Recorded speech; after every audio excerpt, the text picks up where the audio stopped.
Hi, this is Captain Squish, and today for STEM Saturday, we're opening the STEMLab Box.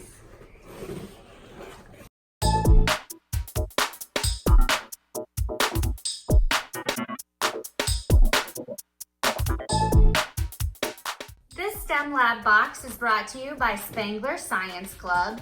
Inside this month, we're doing a Newton's Antics. So it's going to be all about Newton's first law of motion. Each box comes with everything you need to do multiple experiments. So here's experiment 1, falling hex nuts. Experiment 2, inertia ring drop. The great spinning penny trick.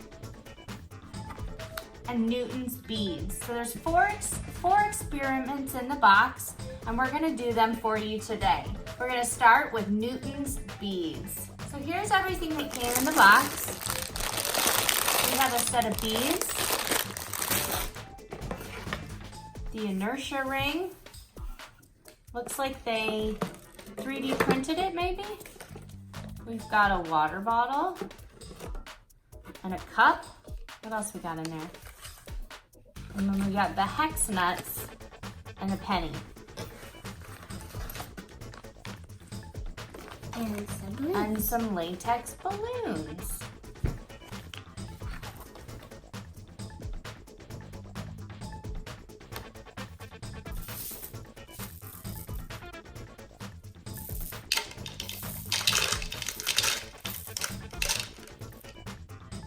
Here's how it works.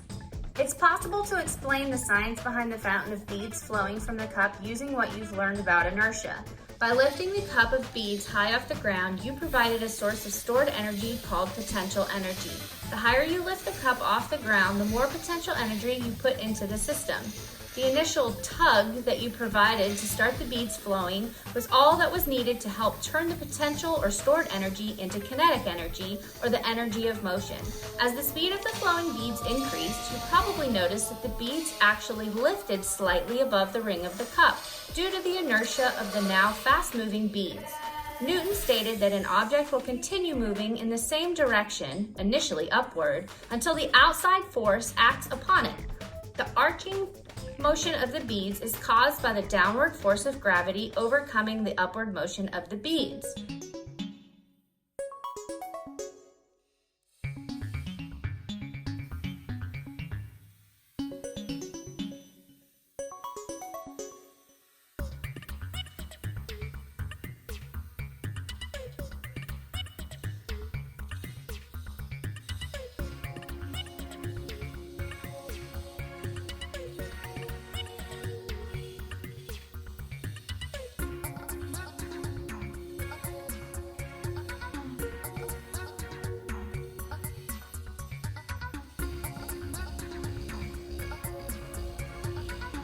Okay, the next one we're gonna do is the great spinning penny trick.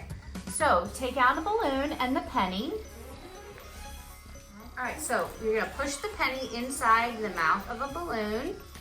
Here's how it works. To really understand why it works, we have to look at the forces that are acting on the penny, the object.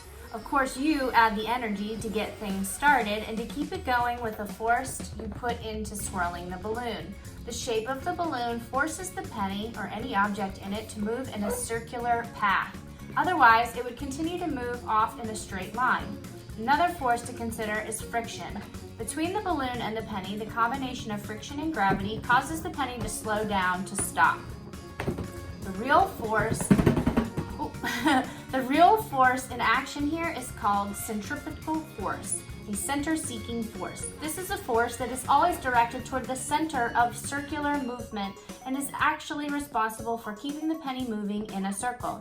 Inside the balloon, it's the wall of the balloon that causes this to happen. Out in the solar system, it's the pull of the sun's gravity that keeps our Earth in a circular orbital path. Unlike a penny, the edge of the hex nut is not perfectly smooth. This bumpy ride causes the balloon to vibrate, which produces a high-pitched noise. Try different objects in the balloon to see which one produces the coolest sounds.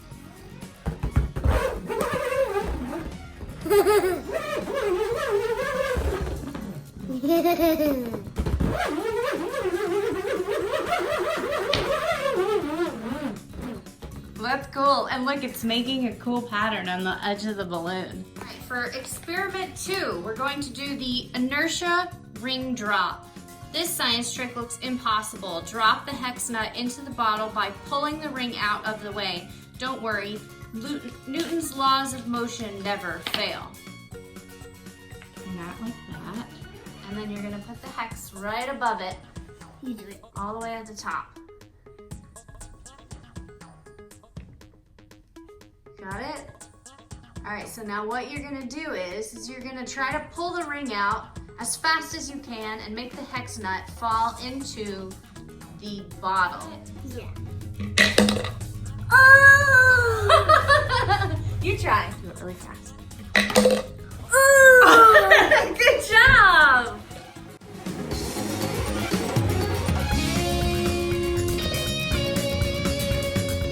Okay, so for the last one, we're gonna do the falling hex nuts. The object of this challenge is to get the hex nut to drop into the plastic bottle, but there will be something in its way. You'll need to use some Isaac Newton smarts to make it happen. So you're gonna center the card on top of the bottle. Place the single hex nut on top. Use your second finger to flick the card from the side straight away from the bottle, not up or down. If you do this, the card slips straight out from under the hex nut and the hex nut falls into the bottle. All right, give it a try. You did it! I did that so fast. That was awesome. You wanna try it again? You wanna do it in slow motion?